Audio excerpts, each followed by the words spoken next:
ಒಬ್ಬಟ್ಟಿಗೆ ಅನ್ನ ರಸಮ್ ಇಲ್ಲ ಅಂದರೆ ಹೆಂಗೆ ಹೇಳಿ. ನಾವಿವಾಗ ಇಲ್ಲಿ ಬೇಳೆ ರಸಮ್ ಅಥವಾ ಒಬ್ಬಟ್ಟು ರಸಮ್ ಹೆಂಗೆ ಮಾಡೋದು ಅಂತ ನೋಡೋಣ. ಬೇಳೆ ರಸಮ್ಗೆ ಏನೇನು ಇಂಗ್ರೀಡಿಯೆಂಟ್ಸ್ ಬೇಕಂತ ನೋಡ್ಕೊಂಬರೋಣ ಬನ್ನಿ. ಒಂದು ನಿಂಬೆಹಣ್ಣು ಗಾತ್ರದ ಹುಣಸೆ ಹಣ್ಣು ನೆನೆಸಿಟ್ಕೊಳ್ಳೋಣ. 3 ಮೀಡಿಯಮ್ ಸೈಜ್ ಟೊಮ್ಯಾಟೋನ ಕಟ್ ಮಾಡಿ ಇಟ್ಕೊಂಡಿದ್ದೀನಿ. ಒಂದು 5ರಿಂದ 6 ಬೇಡಿಗೆ ಮೆಣಸಿನ್ಕಾಯಿ, 1 ಗಡ್ಡೆ ಬೆಳ್ಳುಳ್ಳಿ, 4 ಸ್ಪೂನ್ ಜೀರಿಗೆ, 2 ಸ್ಪೂನ್ ಮೆಂತ್ಯ, ಒಂದು ಸ್ವಲ್ಪ ಕರಿಬೇವು, ರುಚಿಗೆ ತಕ್ಕಷ್ಟು ಉಪ್ಪು, ಒಂದು ಸ್ವಲ್ಪ ಎಣ್ಣೆ. ಬೇಳೆ ಬೇಯಿಸ್ಕೊಂಡಿರೋ ನೀರನ್ನ ಕರಿಬೇವು ಹಾಕಿ ಚೆನ್ನಾಗಿ ಕುದಿಸ್ಕೊಳ್ಳೋಣ. ನೀವು ಒಬ್ಬಟ್ಟು ಮಾಡ್ಕೋಬೇಕಾದ್ರೇ ಸೋದಿಸ್ಕೊಂಡಿರ್ತೀರ ಈ ನೀರನ್ನ. ಇವಾಗ ನೀವು ಸಪ್ರೇಟಾಗಿ ಮಾಡ್ಕೊತಿದ್ರೆ ಬೇಳೆನ ಬೇಯಿಸಿ ಬೇಳೆ ಬೇಯಿಸೋದ್ರ ಜೊತೆಗೆ ಅದರಲ್ಲೇ ಕರಿಬೇವು ಎಲೆಗಳನ್ನ ಹಾಕ್ಕೊಂಡಿರಿ. ಇವಾಗ ಒಂದು ಬಾಣಲಿಗೆ ಸ್ವಲ್ಪ ಎಣ್ಣೆ, ಮೆಂತ್ಯ,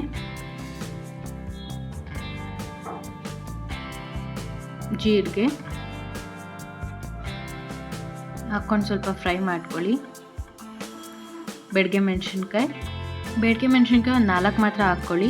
ಒಂದು 2 ಎತ್ತಿಟ್ಕೊಂಡಿರಿ. ಆಮೇಲೆ ರಸಮ್ಗೆ ಹಾಕ್ಕೊಳ್ಳೋಣ. ಸೊ ಇವಾಗ ಒಂದು 3 ಟೊಮೆಟೊ ಹೆಚ್ಚಿಟ್ಕೊಂಡಿರೋದನ್ನ ಹಾಕ್ಕೊಳ್ಳೋಣ. ಈ ಟೊಮೆಟೊ ಒಂದು ಅರ್ಧ ಬೇಯೋವರೆಗೂ ಎಣ್ಣೆಯಲ್ಲೇ ಫ್ರೈ ಮಾಡಿ. ಲಾಸ್ಟಿಗೆ ಬೆಳ್ಳುಳ್ಳಿ ಹಾಕ್ಕೊಂಡು ಸ್ಟವ್ ಆಫ್ ಮಾಡ್ಕೊಳ್ಳೋಣ. ಇದನ್ನು ತಣ್ಣಗೆ ಆಗೋಗ್ಬಿಡೋಣ. ಇವಾಗ ಒಂದು ಮಿಕ್ಸಿ ಜಾರ್ಗೆ ನೆನೆಸಿಟ್ಕೊಂಡಿರೋ ಹುಣಸೆಹಣ್ಣು, ಒಂದು ಸ್ವಲ್ಪ ಬೇಯಿಸ್ಕೊಂಡಿರೋ ಬೇಳೆ, ಫ್ರೈ ಮಾಡಿ ಇಟ್ಕೊಂಡಿರೋ ಮಸಾಲೆಗಳನ್ನ ಹಾಕ್ಕೊಳ್ಳೋಣ. ಒಂದು ಸ್ವಲ್ಪ ನೀರು ಹಾಕ್ಕೊಂಡು ರುಬ್ಕೊಳ್ಳಿ.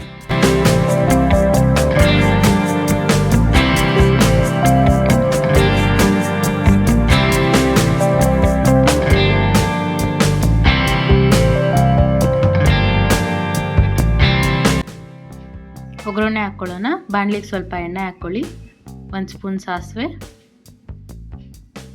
1 ಸ್ಪೂನ್ ಜೀರಿಗೆ, ಕರಿಬೇವು ಸ್ವಲ್ಪ,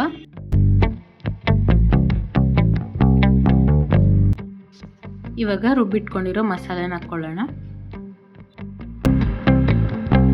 ಚೆನ್ನಾಗಿ ಹಸಿ ವಾಸನೆ ಹೋಗೋವರೆಗೂ ಚೆನ್ನಾಗಿ ಫ್ರೈ ಮಾಡಿ. ಸೊ ಇವಾಗ ಮಿಕ್ಸಿ ಜಾರ್ಗೆ ಸ್ವಲ್ಪ ನೀರು ಹಾಕ್ಕೊಂಡು ಉಳಿದಿರೋ ಮಸಾಲೆನೆಲ್ಲ ಹಾಕ್ಕೊಳ್ಳಿ. ಇವಾಗ ಬೇಳೆ ನೀರು ಕುದಿಯಕ್ಕೆ ಇಟ್ಟಿದ್ವಲ್ಲ ಅದನ್ನು ಸೇರಿಸ್ಕೊಳ್ಳೋಣ. ನಿಮ್ಗೆ ಯಾವ ಹದಕ್ಕೆ ಬೇಕೋ ಅಷ್ಟು ನೀರು ಹಾಕ್ಕೊಳ್ಳಿ.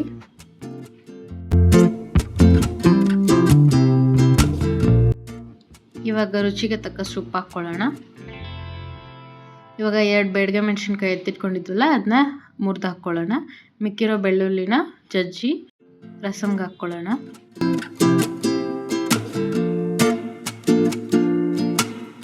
ನಿಮ್ಗೆ ಎಷ್ಟು ನೀರಾಗಬೇಕು ಬೇಕು ಅಷ್ಟು ನೀರು ಹಾಕ್ಕೊಳ್ಳಿ. ನಾನು ಇಲ್ಲಿ ಇನ್ನೊಂದು ಗ್ಲಾಸ್ ನೀರು ಹಾಕ್ಕೊಂಡಿದ್ದೀನಿ. ಈ ಥರ ಒಂದು ಚೆನ್ನಾಗಿ ಕುದಿ ಬಂದಮೇಲೆ ರಸಮ್ ರೆಡಿ ಆಗುತ್ತೆ.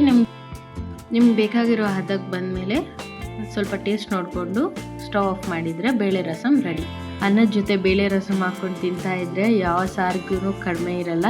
ನೀವು ಈಸಿಯಾಗಿ ಬೇಳೆ ಒಬ್ಬಟ್ಟು ಜೊತೆ ಅಲ್ಲದೇ ಮನೆಯಲ್ಲೇ ಸಿಂಪಲ್ಲಾಗಿ ಏನು ತರಕಾರಿ ಏನು ಇಲ್ಲದೆ ಇರಬೇಕಾದ್ರೆ ಏನು ಮಾಡೋದಂತ ತೋಚದೇ ಇರಬೇಕಾದ್ರೂ ಕ್ವಿಕ್ಕಾಗಿ ಬೇಳೆ ರಸಮ್ ಮಾಡ್ಕೊಡ್ತೀನಿ. ಇದಕ್ಕೆ ಹಪ್ಪಳ ಸಂಡಿಗೆ ಇದ್ದರೆ ಇನ್ನೂ ತುಂಬ ಚೆನ್ನಾಗಿರುತ್ತೆ. ಮನೇಲಿ ಒಂದ್ಸರಿ ಟ್ರೈ ಮಾಡಿ ಹೆಂಗೆ ಬಂತು ಅಂತ ಕಮೆಂಟ್ ಮಾಡಿ ಹೇಳಿ. ರೆಸಿಪಿ ಇಷ್ಟ ಆಗಿದ್ರೆ ಲೈಕ್ ಮಾಡಿ, ಶೇರ್ ಮಾಡಿ, ಸಬ್ಸ್ಕ್ರೈಬ್ ಮಾಡಿ.